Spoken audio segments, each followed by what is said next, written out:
उत्तराखंड में अधीनस्थ सेवा चयन आयोग ये प्रदेश का इस वक्त सबसे ज़्यादा हॉट टॉपिक है। अधीनस्थ सेवा चयन आयोग की हर एक गतिविधि पर पूरे प्रदेशवासियों की नज़र है और पूरी टीम को जो है अधीनस्थ सेवा चयन आयोग में सचिव को, अध्यक्ष को, पूरी टीम रिसफल हो गई है और सुरेंद्र सिंह रावत जी को चार्ज दिया गया है सचिव का। पहले संयुक्त सचिव थे। रावत जी, किस तरह से देखते हैं, अब जिम्मेदारी आपके ऊपर है। पिछले कुछ समय में तमाम घटनाक्रम हुआ, आपके सामने सारी चीज़ें, एक चुनौती भरे दौर में आपको जिम्मेदारी दी गई है। कैसे सारी चीज़ों का आप वापस पटरी पर लाएंगे और दूसरी तरफ से एक बड़ी उम्मीद से जो बच्चे, छात्र, जो हमारे देश का युवा है, वो आपकी तरफ अब देख रहे हैं। अब सरकार ने जिम्मेदारी दी है तो इसको पूरी ईमानदारी से और पारदर्शिता से जो है निभाने का प्रयास किया जाएगा। और इसके लिए आप लोगों को थोड़ा दिख भी रहा होगा, मैंने जो है सिस्टम को थोड़ा सा ठीक करने की कोशिश की है। वहाँ जिस तरह का आयोग में माहौल था, बाहरी लोग वैसे ही घुस जाते थे और अभ्यर्थी भी रोज़ जो है वहाँ पे भीड़ लगी रहती थी गेट पे। तो उसको दुरुस्त करने के लिए मैंने क्या किया है कि एक तो सबसे पहले मैंने बाहरी व्यक्तियों का वहाँ प्रवेश निषेध कर दिया है ताकि कोई अवांछित व्यक्ति वहाँ घुस ना पाए।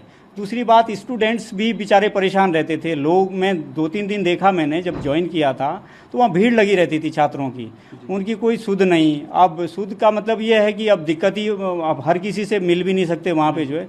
तो मैंने ये किया है कि उनके लिए सबसे पहले ये किया है कि शुक्रवार का दिन मैंने तय कर दिया कि मैं इनको जो है 4 से 5 बजे के बीच सारे छात्र अभ्यर्थियों से मिलूंगा। उनकी क्या समस्या है अपने एग्ज़ाम के रिगार्डिंग या कुछ और चीज़ें हैं तो वो सारी मैं सुन रहा हूँ और इससे जो है काफ़ी व्यवस्थाएं दुरुस्त भी हुई है। वो गेट पे जो है अब भीड़ लगनी भी बंद हो गई है। आगे भी हम काफ़ी कुछ जो है करने वाले हैं। और फिलहाल जो है अभी एग्ज़ाम कंट्रोलर आई 1-2 दिन पहले ही उन्होंने ज्वाइन किया है, तो उनके साथ मिल बैठ के और नए चेयरमैन हैं, देखेंगे क्या व्यवस्था। रावत जी, हालांकि अच्छी बात है कि अब तक जो जांच चल रही है स्टेप की, उसमें आयोग का कोई इतना बड़ा इन्वॉल्वमेंट नहीं दिखा, लेकिन फिर भी क्योंकि पूरा तंत्र जो था उसको अब आपको चलाना है और जिस तरह से हम देख रहे हैं कि लंबे समय से तमाम चीज़ें चल रही थी, अब उसको किस तरह से आपको एक बार रिफॉर्म, नई ऊर्जा के साथ किस तरह से आप उसको वापस लाएंगे और एक मैसेज जो कन्वे होना है प्रदेश में कि अब आयोग में काफ़ी स्थितियां सुधर चुकी है, उसके लिए आप क्या कुछ? देखिए, जाहिर सी बात है, इतना बड़ा जो है वो हुआ है, इरेगुलरिटीज हुई है, तो जाहिर सी बात है कि आयोग पे भी निशाना है ही, आयोग तो है ही। लेकिन मैंने ये देखा है कि जो की पोस्ट पे जो लोग काफ़ी समय से बैठे हैं, जैसे एग्ज़ाम के मामले में, तो हालांकि अभी तक किसी की जो है ऐसा नहीं है कोई कि किसी का इन्वॉल्वमेंट रहा हो, लेकिन मैं सबसे पहले ये सोच रहा हूँ कि पहले रिशफल करूँ सारे स्टाफ को, जो है जो लंबे समय से एक जगह पे बैठे हैं उनको दूसरी जगह रिशफलिंग ये ज़रूरी भी है ताकि जो है फिर किसी की मोनोपोली ना बने, आगे कोई ऐसी चीज़ें ना आएँ। इसके साथ साथ और चीज़ें भी हम करेंगे। अभी क्योंकि एग्ज़ाम कंट्रोलर अभी आई हैं तो उनसे मिल बैठ के सारी चीज़ें दुरुस्त करने की कोशिश करेंगे। आपसे एक सवाल ये भी है कि आयोग में तमाम सारी चीज़ें हो रही थी, अभी चीज़ें निकल के आ रही कि जो कंपनी थी उसको लगातार बार उसमें तमाम खामियां होने के बावजूद भी उसको बार दिया जा रहा था काम। इस तरह की तमाम चीज़ें जो आयोग के अंदर से आपको देखनी है, क्या उन पर भी आप काम कर रहे हैं? इस एंगल से भी काम कर रहे हैं कि कहीं पे वो लूप होल्स वापस हमारे सिस्टम में ना रह जाए, उनको लेकर के भी आप लगातार देखें? जी बिल्कुल, ये देखा जाएगा। एक्चुअली कोई भी एजेंसी आती है तो पहले सबसे पहले उसको हम ये देखेंगे कि उसके जो कर्मचारी हैं वो किस लेवल के हैं। पता चला सड़क से उठा के आप जो है किसी को भी ले आए, तो ये चीज़ें नहीं, हम उनका भी उत्तरदायित्व बनाएंगे उसमें जो एग्रीमेंट में जो है, और कंपनी से ये भी इंश्योर कराएंगे कि कोई भी कर्मचारी किस लेवल का है, उसका पूरा पुलिस वेरिफिकेशन क्या है, किस तरह का है।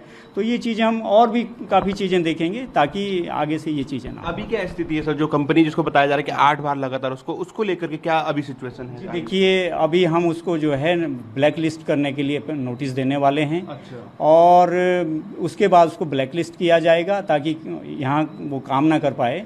और बाकी अब नई कंपनी के चयन के लिए हमने जो है हमारे चेयरमैन साहब से जो है बात की है, तो अब जल्दी ही हम जो है वो करेंगे, एक्सप्रेशन ऑफ इंटरेस्ट निकालेंगे अखबारों में। क्या खामियां सर उस कंपनी में आपको देखिए, प्राथमिक तौर पे जो आपको देखने? देखिए, अभी तो ये कहना मुश्किल है क्या क्या किया है, क्या खामियां हैं। बस ये है कि अब अभी तक तो जो उसके कर्मचारी हैं देखने में तो यही है कि वो कर्मचारी, अब तो मालिक भी पकड़ा गया है उसका। तो अब हो सकता है मालिक ही इसमें इन्वॉल्व रहा हो, तो अब मालिक ही इन्वॉल्व रहेगा तो फिर तो कुछ भी हो सकता है। तो अब ये सारी चीज़ें देखेंगे कि किस तरह से करेंगे चेयरमैन साहब से मिलके और एग्ज़ाम कंट्रोलर से कि किस तरह से फुल प्रूफ किया जा सकता है।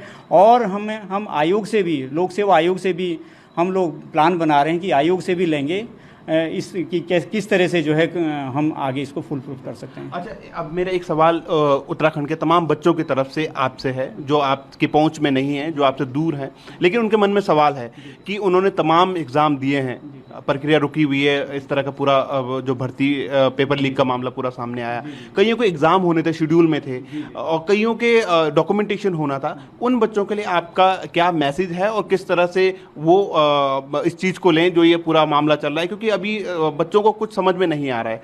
दूसरी चीज़, कई एग्ज़ाम ऐसे हुए थे जो कोर्ट मामला गया था, कोर्ट ने बोर्ड को ये निर्देश दिए थे, जैसे कि पुलिस प्रमोशन का जो एक पद था, तो इन सब मामलों पे अब आयोग किस तरह से कार्रवाई कर रहा है? देखिए, जो चीज़ें तो आयोग के बस में हैं वो तो आयोग करेगा। अब जो कोर्ट में है या ये जिसकी जांच हो रही है, ये सारी चीज़ें तो अभी जांच होगी तभी सारी चीज़ें हो पाएगी। जहाँ तक युवाओं की बात है, युवाओं के लिए मैं ये कहना चाहता हूँ कि हम खुद भी एक वक्त उस दौर से गुजरे हैं जिस दौर से वो गुजर रहे हैं, तो उनको परेशान नहीं होना चाहिए। जो सच होगा वो सामने आएगा और बाकी उनको परेशान होने की ज़रूरत नहीं है। हम उनके हित के लिए ही हैं और उनके हित के लिए काम करेंगे। एक जनरल जो आपका शेड्यूल था उसके लिए क्या कुछ है सर, कि जो एग्ज़ाम होने थे या फिर क्वेरीज जो आपके पास भी आ रही होगी? जी। देखिए, ये सारी चीज़ें तो रिशेड्यूल होंगी, क्योंकि सारी चीज़ें ऑलरेडी इस एपिसोड की वजह से सारी चीज़ें जो है डिस्टर्ब हो गई हैं, तो हम उसको रिशेड्यूल करेंगे और जल्दी ही आयोग की बैठक होगी तो उसमें सारी चीज़ें रखेंगे।